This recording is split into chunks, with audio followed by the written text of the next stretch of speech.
the suppression of the use of marijuana and of the forces lurking behind it are the most important jobs this department is now engaged in. In 1930, the records on marijuana in the Washington office of the Narcotics Division scarcely filled a small folder like this. Today, they fill cabinets. Welcome, ladies and gentlemen, Coloradians and everyone that's smart enough to listen from the outside. One of the most amazing plants we've ever discovered.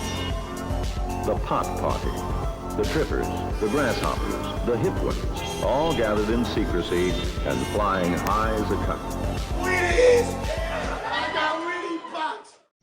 Welcome back, ladies and gentlemen, to another episode of Stoned Appetite. With your host, as always, it's me, Kip, and across the casting couch, I got Chris. How are you, Chris? I'm doing great. We're in Studio 1A. That we not to be misconstrued as Rockefeller Plaza, but we're in Studio 1A at Kip's Casa. Studio 1B is our off-site location.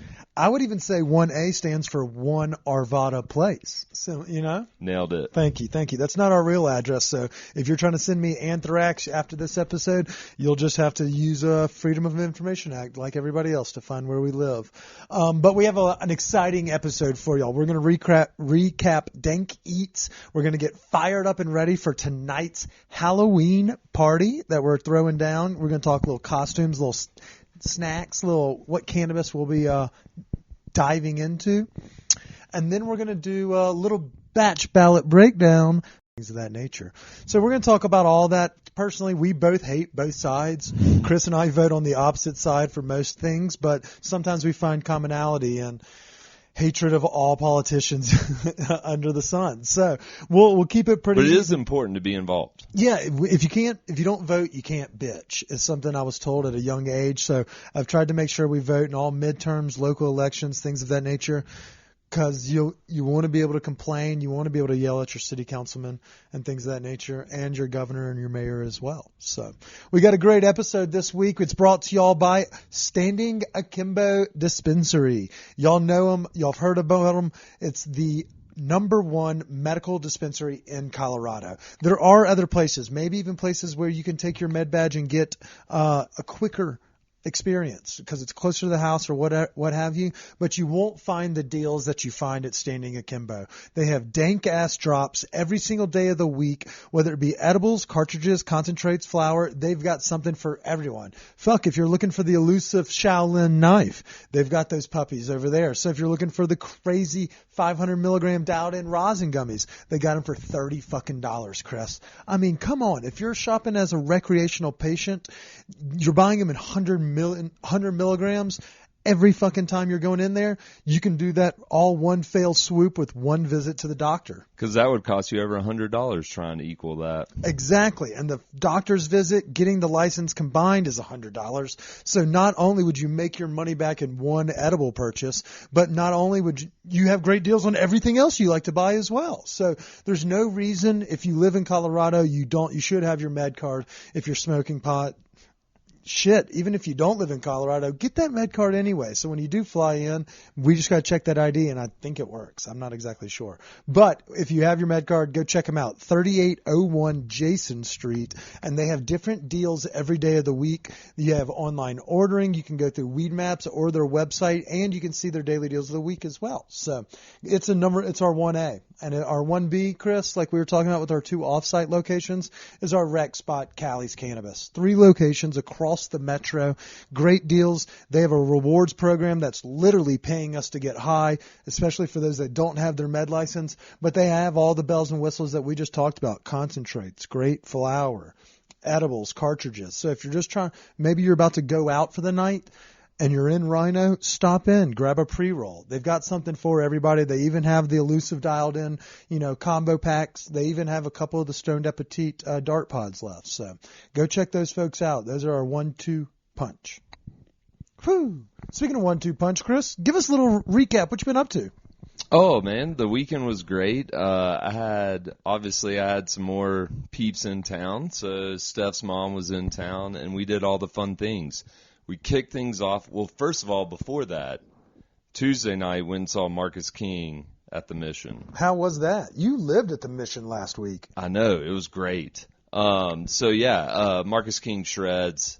He's going to Aspen in like January with his old band. But it was fucking insane. It was a great concert. Love the Mission. Like every time I go, I'm just like, man, this place is just. They built it with like people that enjoy like acoustics and the actual music, and like it's easy and accommodating to get a drink. There's sometimes not too bad of a bathroom line, and depending on who the concert is, there's usually not too bad of a wait. But it really isn't, and there's not a bad seat in the house. So even if you are the last one in, I mean, squeeze in and have a good time. Yeah, and then Friday night, so we went back there Friday night for the Dip and the California Honey Drops. How are the Honey Drops? Oh, hell of a time, dude. They kill it. They're so much fun. They killed it. They brought the crowd together. Like, they're lighthearted. It's really like feel-good jiving music for a bunch of white people. Yeah. Love jiving to that. But no, like the horns in it were great. Like they came on at, I want to say like 9 or 9:30 and played straight through to midnight. Hey, that's not too bad. Yeah, it was fucking stellar. And then Saturday, we did dinner at Tav. Oh. And I guess I haven't had dinner there, and it's been a since they hot fired minute. you. Yeah, since I was let go. Since you left the company. Yeah. I mean, to be fair though, it's not like your every week restaurant, like, and if it is, then you're probably more successful than we are as we sit in this car in our podcast 1A. Right. I just stopped receiving a paycheck. Yeah. So somebody fixed the glitch. It works itself out. We've learned. No, but I mean, the menu obviously changes here and there, but they always have the hits as well. So, like, there's something for fucking everybody. It's easily in my regularly referral for special occasions. Dude, they had this thing that was, I guess I'm probably going to butcher the name of it, but it's sfumato, and it's a sunchoke flan with duck prosciutto and this Concord grape and dandelion agrodolce, like a little sauce. It was fucking so goddamn delicious. Like, I can't get over it. That one, and then obviously they brought their old gnocchi back, and their gnocchi, like, right now is just so, it's soft. It's soft like a pillow. And then one of the best dishes of the night, though, was this linguine nero, and it's Dungeness crab, squid ink, bomba calabrese, and andouille breadcrumbs, like that spicy sausage breadcrumbs. And the Dungeness crab, and it tasted like the sea, and it was so goddamn good. Well, while you're doing that, I was laid up all fucking week with a broken arm, so I'm like salivating right now just thinking of that dank. I mean, I did the week before, ate really well and did all that jazz. I mean, just you navigating through that menu right there just sounds delightfully wonderful. Yeah, and then obviously we finished with tiramisu. Although there were other good options. What's the ice cream with the espresso on top? Affogato. Those are good. That too. But that tiramisu is fantastic. It's so goddamn good. And then we ended our week on Sunday with a little culture. We went to the Salvador Dali out there at the immersive. Stanley? Yeah. So it's kind of like the Van Gogh one, right? Yeah, it is. It's the exact same concept, although this has more of like... Is this one better for mushrooms? Oh, yeah. Yeah.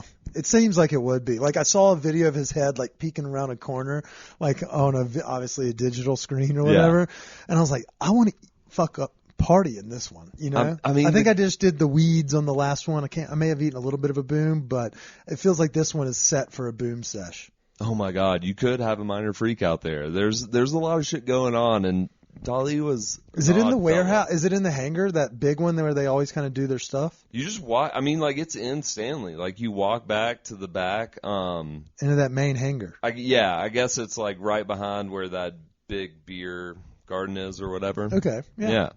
But if you pair it on, like, say go on a Sunday, pair your meeting around, like, 4, you get out of there at, like, 4:30 when happy hour at a net starts.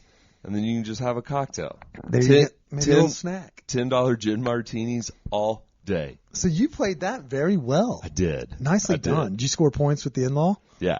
We had oysters and popcorn, obviously, just because it's a good snack, and drinks. There you go. It sounds like you had about a quintessential weekend right there. Right before the weather starts turning, you did some autumn wholesome things, got to get out and eat, as well as, have a good time. So I'm glad to hear it. I don't have anything cool to report. I had surgery on my hand on You're alive. I'm alive. Yeah, so nothing really crazy on this end. I'm really fucking fired up for tonight, though. Halloween party, Chris? We have Chef Merlin, who runs and owns Street Feud over there on Colfax. He has come up with the gnarliest pack of food I've seen him do yet. And he's partnering up this time with Chef Long Nguyen from fucking Rapidos, which everybody knows is one of the best food trucks in town. They're about to open their brick and mortar in the coming, probably 23 if I had to guess, with Penelope from Yan Wonton and the Sweet and Sour Dough team as well, which we haven't had them on the pod or do a dinner. But these two, they're combining an 8-course dinner. Our friends over at Taste Buds have gotten us some edibles. Our friends at Binsk have gotten us some pre-rolls and some edibles. Veritas threw in some flour so everyone's smoking well. And then they're pairing all of the foods with our friend Charles and Callie's Cannabis. So they've been dialing it in. And what really got my dick hard today, or actually yesterday, when we found out they were adding a little chili crisp to the gift bag. Yeah, so Long and the fam have created a chili crisp that you can buy from their food truck whenever you may go see them at pop-ups at breweries and things of that nature. Well, he's going to give a little taste, and no one's actually been able to take any home before, except for in those little jars when you order. Well, not anymore. They're now for sale, and everyone at the party will be getting a first taste, as well as a first taste of a new cannabis product that will be hitting the shelves. We'll be talking about that in 2 weeks because the announcement will go tomorrow or tonight live. So I don't want to ruin the surprise for those that aren't here, but y'all are going to miss out on one fucking huge party. Holiday season parties and dinners are just better than all the rest. Like, summer barbecues are great, but you can do that over the course of 6 months. This is like specific days. We got this shit going on. Yeah, and it's a gauntlet. So, obviously we have our event tonight. Tomorrow night is the barn party with Kendall Norris and Mason Jar, who we partnered with on the Penelope Wong dinner up in Boulder. And then there's Halloween this weekend. There's fucking events all over the place. So if you're looking to grind up on somebody, maybe see if you can get lucky in your costume, this is a great weekend. It's like there's something every night of the week, and it starts with us.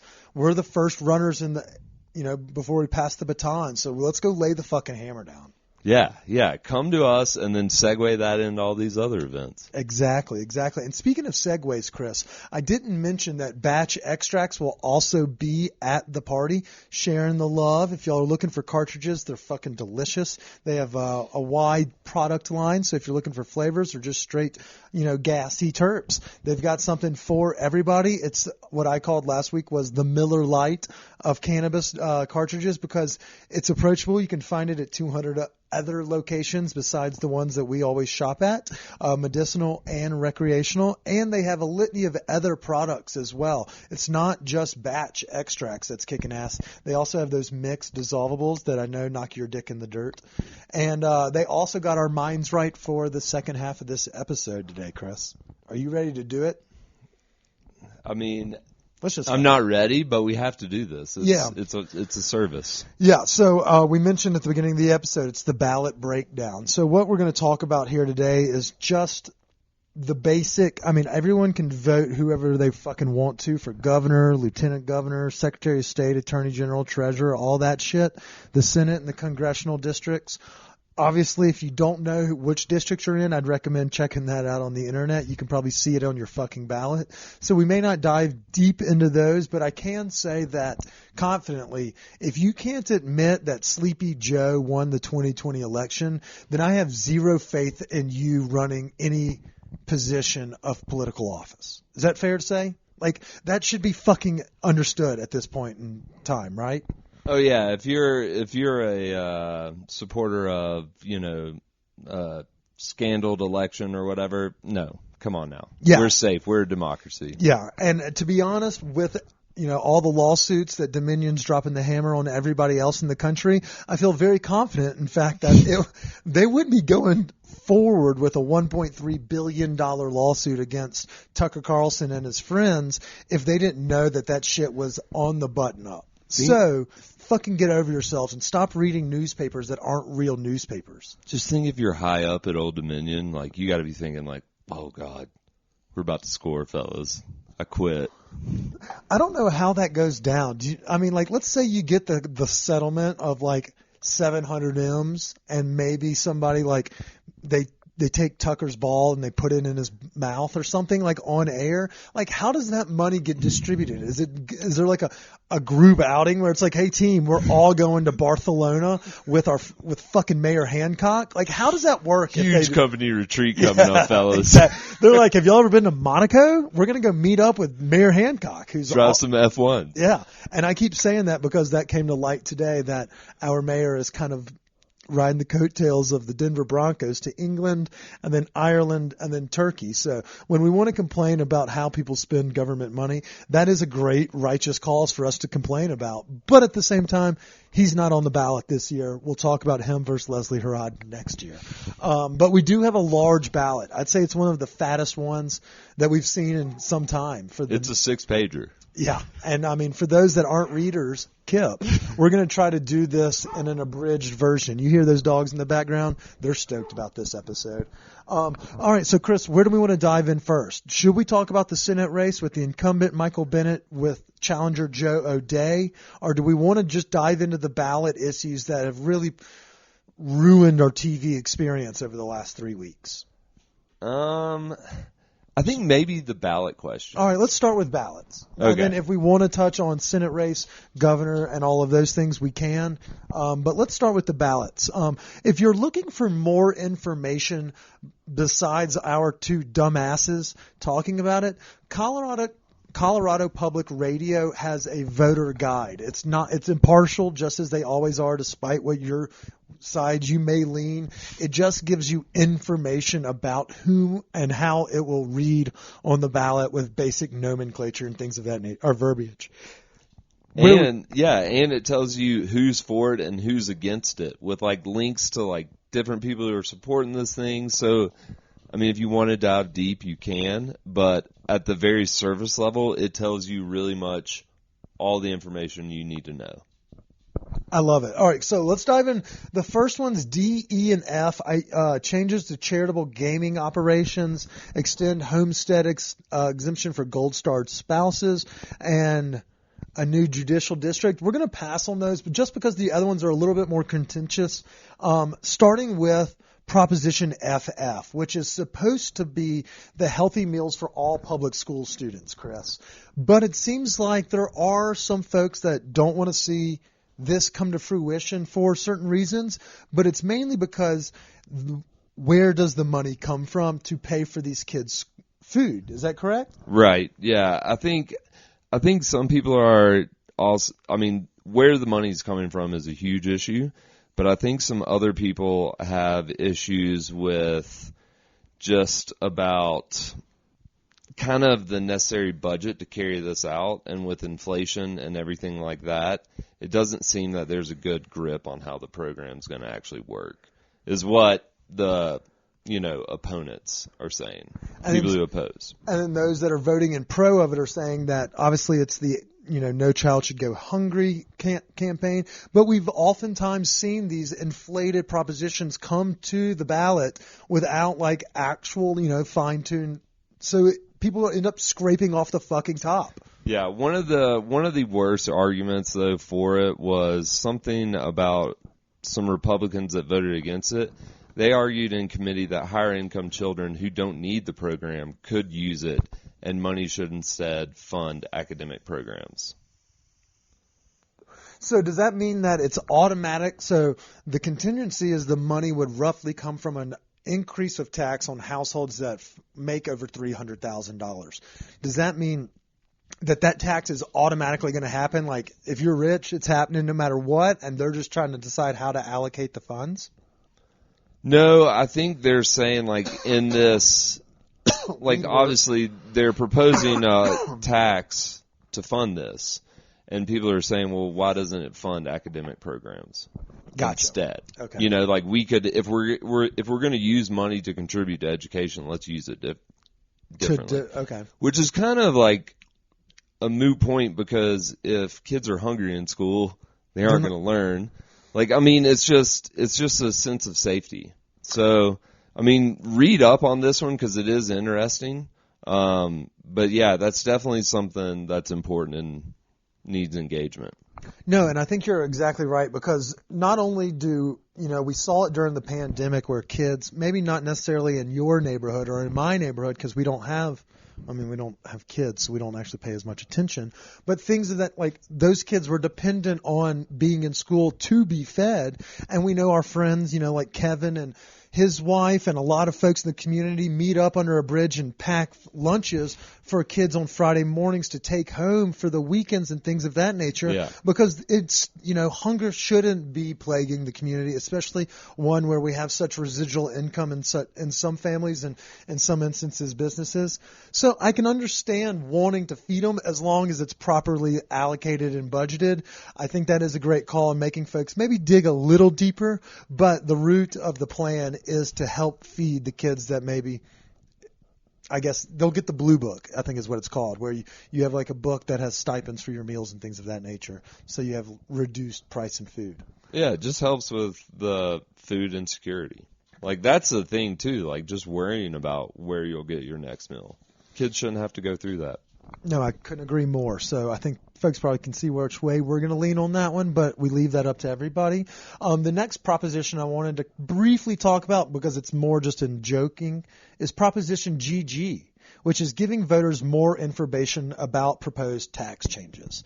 The reason I wanted to bring this up is because I used to primarily vote based off of my pocketbook or my wallet. Like, I'm not going to vote for an increase in taxes. The government has shown that they don't do well with the money I have given them. Why would I give them fucking more of it? Well, I think in Proposition GG, we need to give voters as much fucking information about, because it's already worded like 5th century, Roman like, it's awful. It's like reading Odysseus, or the Odyssey, whatever it is. So giving more information, making a more informed voter doesn't necessarily benefit one side of the aisle as it does the other, but it's something that definitely should just be a quick check mark for everybody, correct? Yeah, I think so. I think the biggest issue with it is the cost. I think that's what it boils down to. Okay. Because apparently, what's the is there an extra cost that's like, is it detrimental? Are So- people going to go so I without guess air there- conditioning in schools in the spring because of it? I guess people are opposed for the more tax breakdowns on the brackets because they would obviously enlarge the bracket. And they say that this information already exists.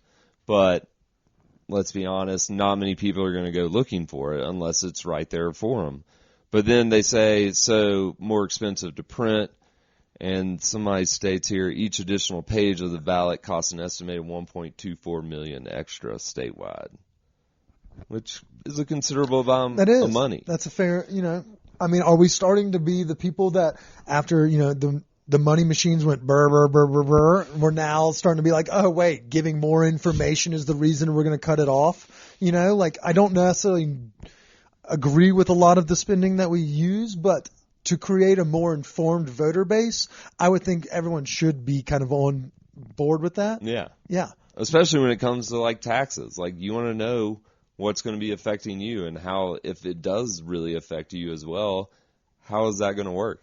In the movie The Big Short, where they get Margot Robbie and Anthony Bourdain to like break it down to fucking idiots, that's what we need. Just put Margot Robbie up there and be like, this is what's going to happen with Proposition 124, or 121, which is the next one we'll discuss because it parlays right into this conversation. But we need that. It seems that as George Carlin said, think of the dumbest person you know and realize that half the world is dumber than that.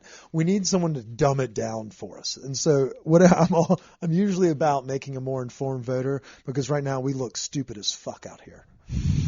But, speaking of not only being informed about tax cuts or tax increases. That brings us to our next proposition, Christopher. That's Proposition 121, Colorado State Income Tax Cut.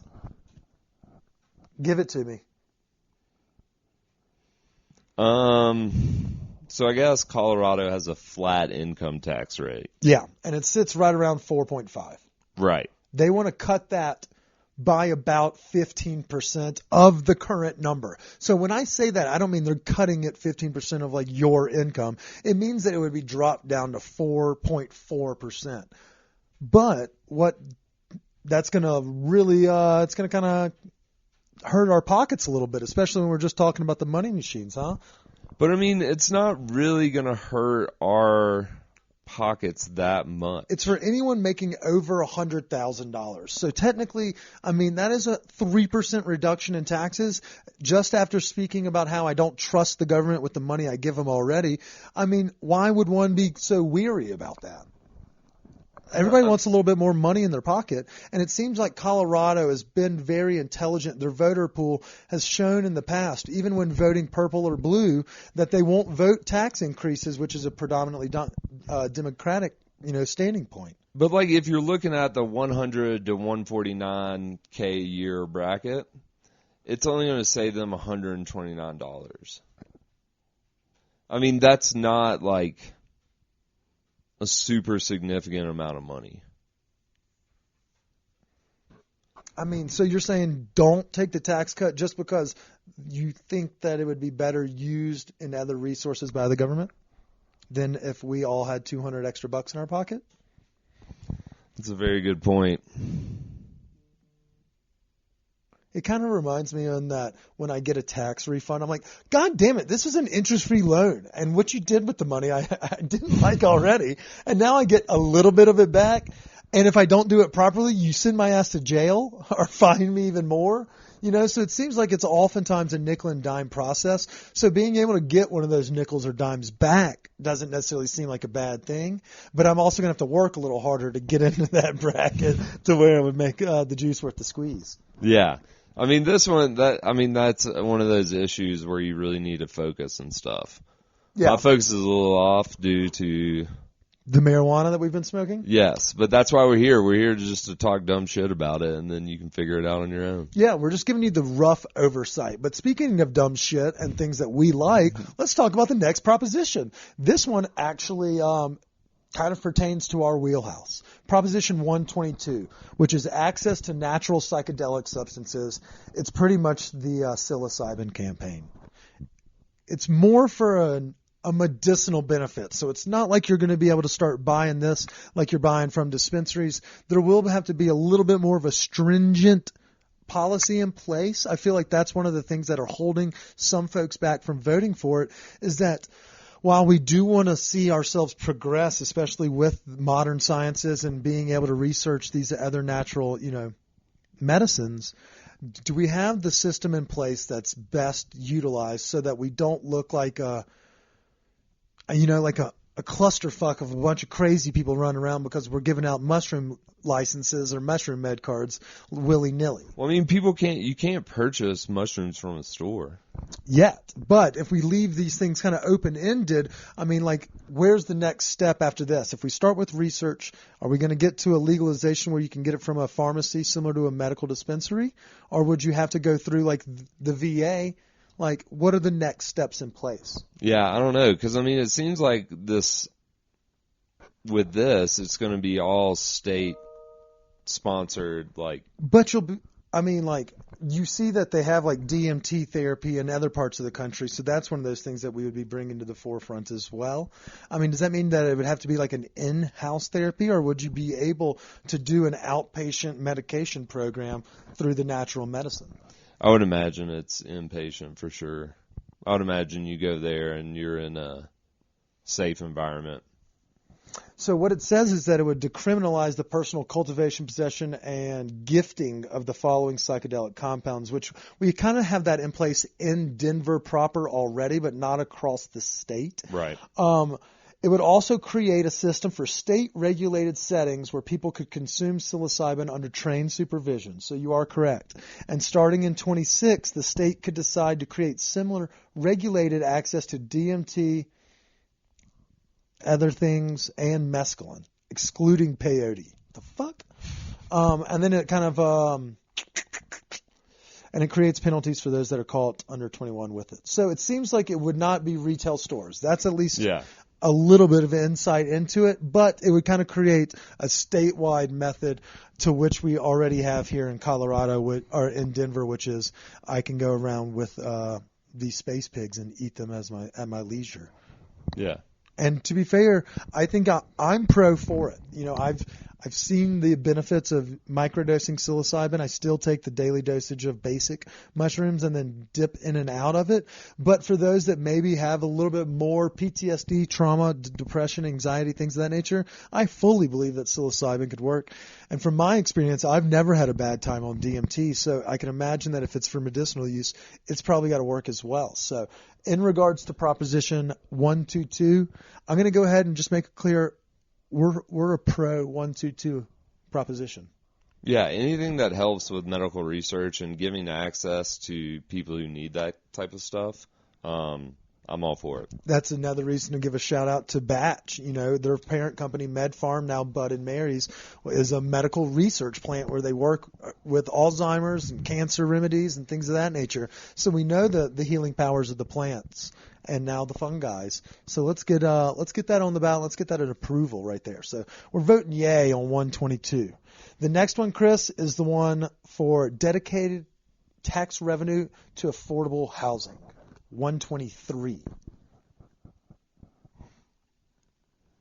Yeah.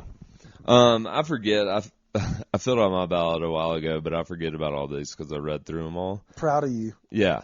But yeah, so, I mean, affordable housing. I mean, we bitched about it. You know firsthand that it's impossible to find something that, you know, and imagine if somebody really cut off one of your financial legs. So, like, is it meant to actually broach the subject or actually start helping with the homeless population? What is it exactly? It looks like if it's approved, it would dedicate hundreds of millions of dollars annually for affordable housing development and related programs. So basically, let's see. Let me read a little bit of the fine print. And so basically it's forcing the state to spend a portion of its budget on affordable housing. And the measure would not directly raise taxes. Okay, so how are they going to fund it?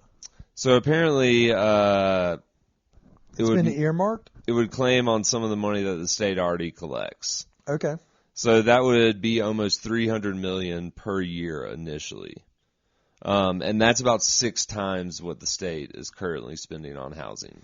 Okay, well, so when I'm looking at how would it work under the CPR.org guidelines, it refers back to that 4.55% state income tax. And if that proposition was to pass, then are we worried about, you know, the allocated budget? So if that state tax cuts passes and then this passes, will we still have that $300 million? And will we lose the $400 million that we got from the tax cuts of the higher or the richer folks, and then we're scrambling to find $300 million for the affordable housing?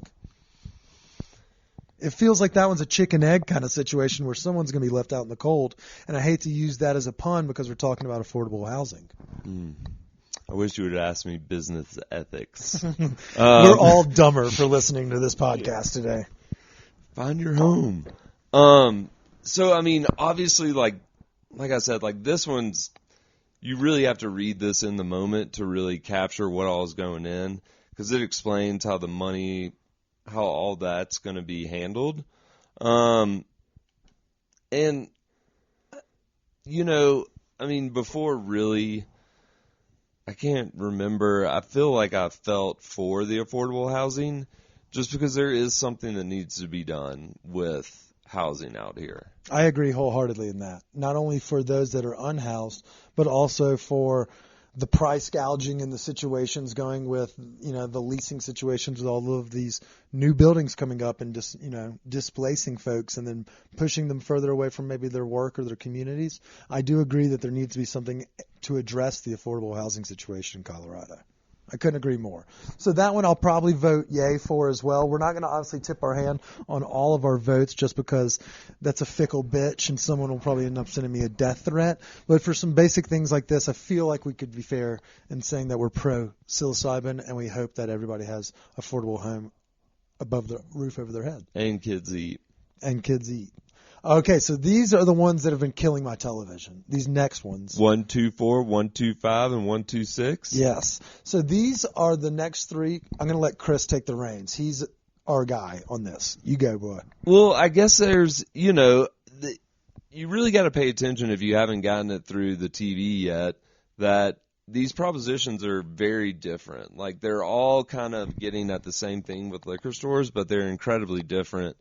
So we'll start with 124, and this would allow chain liquor stores to significantly expand the number of outlets they can open in Colorado.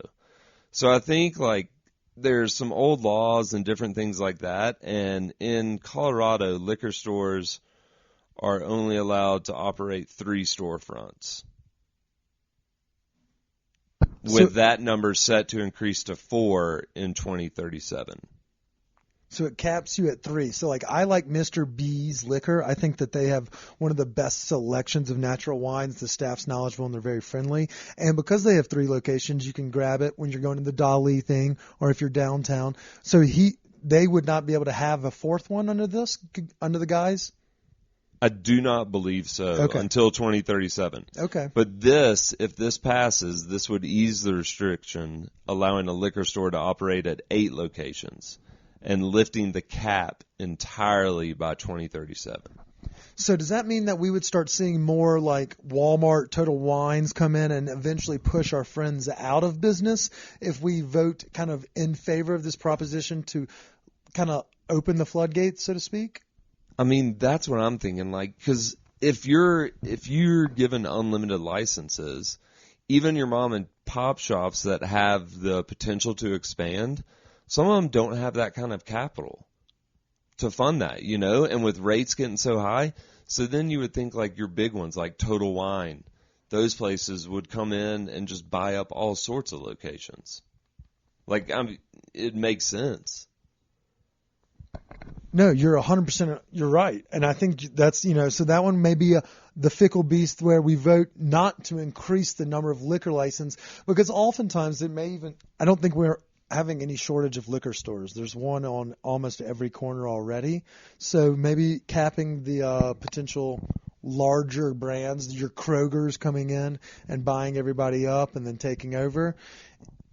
I like having more mom and pops and small business owners in the community. So I can see why 124 has been in the windows of our local liquor stores, including Spirits, Wines, Provisions, are my local one, which is. And I mean, really, the only one Total Wine and More is really backing this, and that's probably because they're a liquor store chain with 240 locations across 27 states.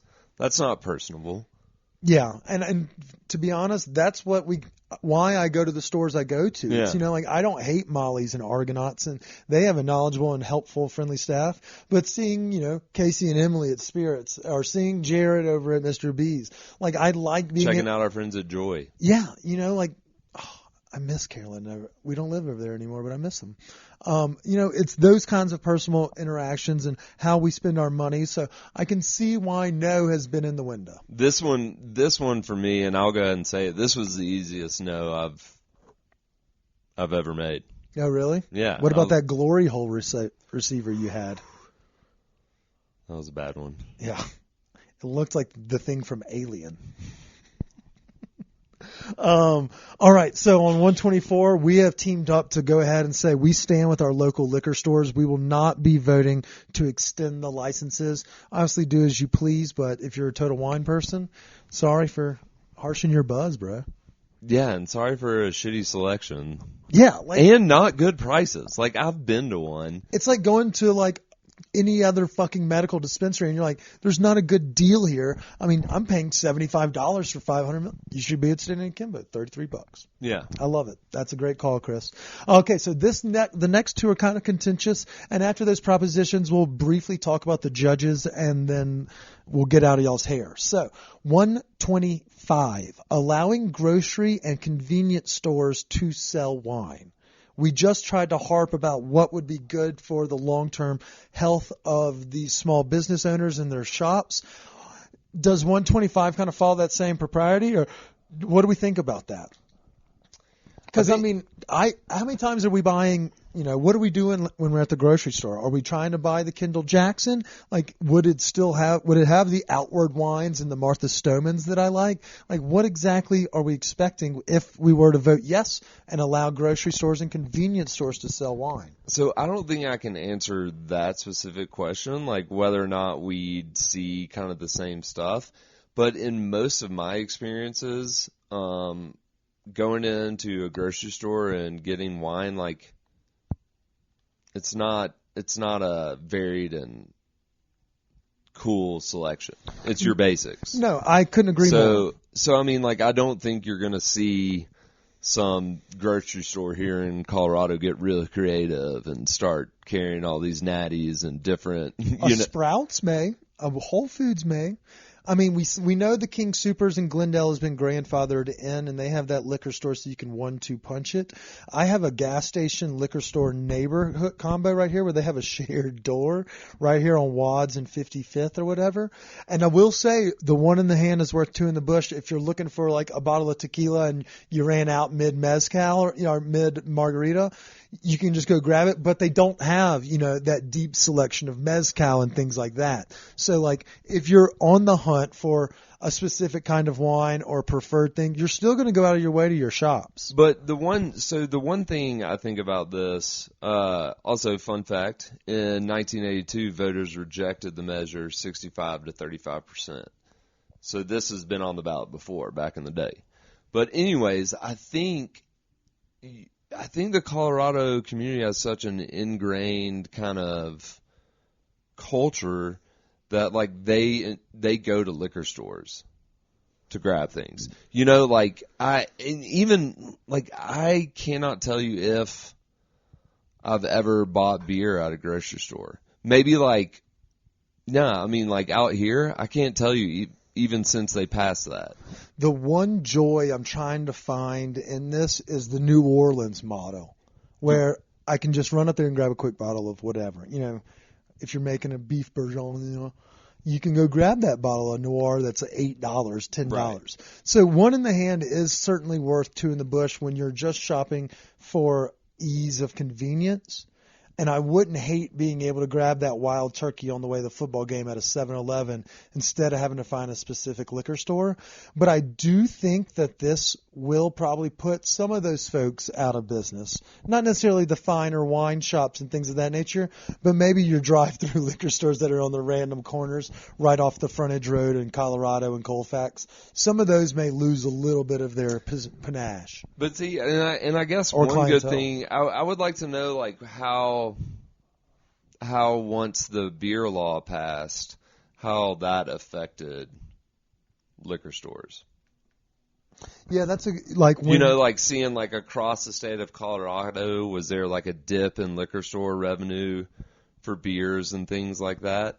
Because again, I mean, this is different with wine, obviously, but at the same time, I feel like depending on the person, I feel like most people go to their liquor stores to grab their bottles of wine. No, I think wine is one of those instances where it's the same for cannabis. Like, you don't just go shop at the spot where the homeless guy's masturbating outside on Colfax. Like, you go to a spot where you'll know the staff, you're confident the bud tender's knowledgeable, they have a selection that you prefer. That's why we like our Callies and our Akimbos. But, like, that's the same concept with the folks that we're talking about with the wine. But you will lose a little of that revenue when someone's going to pick up, the steak, the potatoes. Oh, I'll grab a bottle of wine and the flowers here to miss a stop on the way home. So it'll be a little bit of a double-edged sword. There will be a convenience factor. Will get a lot of people's votes, yes. But at the same time, I could see how somebody would argue no because they want to keep, the exclusivity of the wine to themselves. I see why they don't want it. Yeah, I think you can look at it both ways. I think you can be like, hey, if you really want wine, or if you're interested and you want to buy wine from your liquor store and you want to know more about it, you're going to go there because nobody at a supermarket will answer your question. And they aren't going to carry a unique or interesting selection. No, you're 100% correct. So I think that's exactly the advice somebody's going to want to hear. Like, yeah, it's going to be convenient, but you're not going to go to them like you go to the, your normal spot. So I think that's a fair argument. And you may have swung me on that one, Chris, just from casual discussion as two adults that had different viewpoints on that going into it. Yeah, I mean, I don't know if I'd ever buy a bottle of wine unless I was using it to cook. That would be pretty sweet to be able to grab like some cooking wine or something off the shelf. Yeah, that would be But cool. other than that, like I'm going to go visit somebody who I can ask like, "Hey, what's exciting? What's cool?" Yeah, well, get your dick hard that just came in the mail. And I'll find that at my local liquor store that I love. Which one do you like now that you're on this side of town? I mean, I still, because of work. Mondovino is pretty solid stuff. Yeah, because of work, I'll still swing by Joy's every now and then. Because it's really not that far. And then I've been hitting up that Mr. B's right there on Spear, right before Spear. Oh, yeah. I know what you're talking What is that, 13th? They call it the Golden Triangle. Yeah. Right there. That's a good call, too. So, like, when you're hitting it, just trying to get back to the Highlands. Yeah. I look for the staff. That's why I go to these places. I couldn't agree more, and that's the same for dispensaries and restaurants as well. And the last booze initiative Ooh, what's the last one? is Proposition 126. Who's allowed to deliver alcohol? So, under the current law, liquor stores, supermarkets, and other retailers can only deliver those products using their own employees. This initiative would change that to allow third-party services like DoorDash, Instacart, to do it too. Okay, so I don't actually hate that because we already have Drizzly in place. My question is, and this, I wasn't thinking more of delivery apps like Uber Eats is bringing, a frozen margarita with you from, like Cantina Loca. She has those killer frozen palomas with mezcal. They're delightful. Or even just the mezcals out of the tap.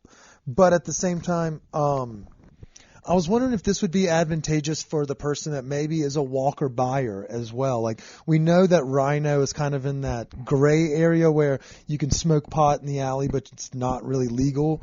And there's, those outdoor patios where you're drinking in the street.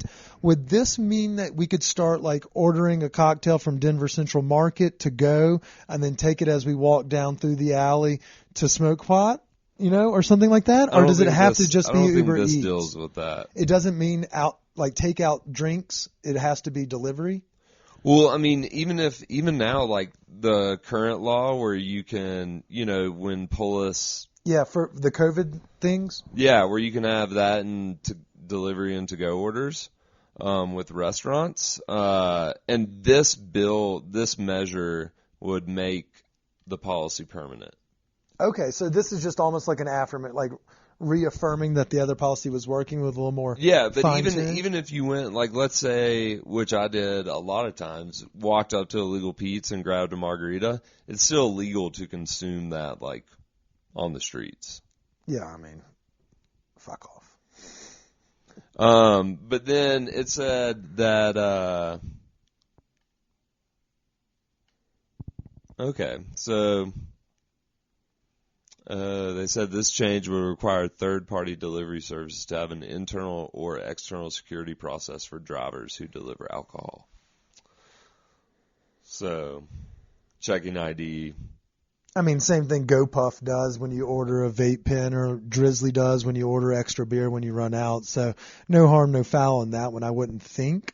What that does kind of remind me of is the Uber signing a deal with Toronto to deliver marijuana. So it seems like this one may be a yay for me just because it provides more revenue generation from restaurants who may want to be able to sell these drinks, things of that nature. And at the same time, it gives that person the prerogative to not have to make their own fucking Negroni. You know, like, I don't have to go buy a bottle of Campari just because Morgan wants a Negroni or something. Right. The one thing, I wish it would just make, I mean, I've never ordered delivery alcohol. Like, I've ordered it with to-go orders from restaurants during the pandemic and stuff. I would order, like, a cocktail, you know? But I've never, like, used a liquor store order service to deliver booze. Oh, okay. I have done that. Okay. We used to throw, we throw great parties now as a company, but back in the day, we would get drunk and drink too much, and Drizzly would go to, like, Molly's for you and bring, like, 4 cases of beer. It's worth it when you have, Right. like, everybody doing it and you add the $9 extra to the fee. So I think the people that are against this are, opening it up to these third-party deliveries when currently there's a lot of liquor stores that do their personal delivery. So the people that are mad about it are people that have their own drivers? Well, no, like the liquor stores currently, like the independent liquor stores that offer delivery services, they offer them through their... Yeah, like Molly's. Yeah. With their fleet of cars. Right. And some of the independent liquor stores, the smaller ones, have cars or, they'll deliver it. But they're saying like this would affect their bottom line by allowing third parties to come to the liquor stores. I don't know about that. I don't know if that's a valid argument on their behalf, because wouldn't you want, whether or not it's the third-party delivery picking up an order or what have you, you want more people buying the booze. So if somebody was, let's say, limited with, they're watching their kids, but their kids are so fucking miserable they want a glass of wine. Like, wouldn't this be beneficial to where you could buy those third party and have it delivered to you, even without, like shipping a package across the, city through Uber? Why couldn't that be wine? Is that the same concept? Well, I guess the small liquor stores are arguing that they stand to lose a significant portion of business. So because people they point would to get the struggles that restaurants have had with delivery service fees. Gotcha. Okay. That's fair. I mean, I don't know exactly. I know that DoorDash bends restaurant owners over a barrel and then just fucks them. So, I mean, I don't want that to be the case, but at the same time, I would think that, obviously if people were going to do delivery, most of the time it comes from a Molly's or an Argonaut. So this would be your opportunity to kind of compete with them, would be my counter to that. But I may be misspeaking. Like, you have maybe you have something that I want, that Screaming Eagle that you can't get at Argonauts, something like that, or a bottle of Willet or Blanton's, or, something where you have something that the Walmart doesn't have. That could be advantageous, and it may, attract a buyer that otherwise would have just defaulted to whatever was available at Argonauts. If somebody was specifically searching out Whistle Pig, Yeah. That's what I would guess. But at the same time, I'm fucking stupid. So that's why we had to talk about that. So I appreciate it, Chris. You gave us some good insight on the booze cruise that we may be looking at coming forward. Yeah, pay attention to that and vote whatever you think is, the best bet for Colorado. Okay, I like it. All right. So the last thing we're going to touch on before we leave, it's the judges. I know that we've talked a lot about, how do we right a lot of these wrongs, whether it be the Last Prisoners Project fighting for, wrongful prosecution of cannabis, charges and things of that nature, or, the cash bail system being a racist system across the country, or the fact that there's there's a lot of issues that we face as a country, especially through our judicial system. So I wanted to talk a little bit about the judges voting and how we should go about it. And so I really think everyone needs to go to CPR.org and click on the judges one, because it says, how do you judge a judge? And so let's read the guide, Chris. Will you give us a little bit of insight into what we're kind of looking into, or, what to expect when we're starting to tackle these, these conversations? Yeah, so I guess this is a part of the ballot where you actually really need to focus. If you want to be an engaged and informed voter, then really look at this, because you got to kind of do some online searching. Set around some time, and you can click How much time did you set aside for this? As someone that's not filled her out, because I wanted to talk with you, because I'll admit that I'm not necessarily intelligent, but I wanted to talk it through with, the community and see what, how it plagues and helps folks. How did you go about making these informed decisions? So, how long did it take? I mean, like an hour? No, probably I was reading up on all the propositions just because you can't tell what they mean on the ballot. Correct. You just simply can't. So I went through that, and then on the judges one, they have a website where it has their performance evaluations. And so you can look and see and click on judges and see how they measure up. So there's also a gentleman on Reddit who's a lawyer that tries cases across the city, and he used his example of how he rates his judges based off an evaluation of if they're not operating at over 70% in terms of what the lawyers think are credible, like getting the results back in a timely manner. Not necessarily do they agree or disagree, but do they have, proper calls and backing behind it? So these evaluations, that's the number he said. And he's just some Reddit guy, but we're just some podcast dudes. So we're just trying to make this approachable for everybody. But CPR.org has a hyperlink, and it says Office of Judicial Performance Evaluations. So don't skip this part of the ballot. This is very crucial. It changes a lot in how the community is made up and how it's policed and everything in between. And so this is a very, serious conversation to have with you and your ballot. And so we're not going to dive into each one specifically, but we wanted to kind of highlight this process. And after reading a little bit about it on Twitter and Reddit and this guy talking about how, some judges, rule more in his favor. And he was like, they don't necessarily get a higher grade for that because sometimes he doesn't think a motion should have gotten through. And so, he holds the judges in that same, and he may just be blowing smoke up our ass, but as people that aren't trying cases but are watching people, plead for their life in terms of our judicial system, and we see a lot of wrongful arrest and wrongful prosecution, I think we should probably be a little more heightened and a little more focused this year when we're looking at it, as all of these judges have been on the bench for at least 2 years, so they have a track record that we can actually dive into. Yeah, and I mean, it does take a little bit of time. But if you go to that performance review, you click on somebody and you can go right over. If you want to read a brief blurb, you can. But you can go to the retention survey, and it's just a survey report, and you can see how other judges and lawyers voted for her performance. Okay, yeah, that's what that dude was talking about on Reddit. So you can actually dive into all of the honorable judges for your county.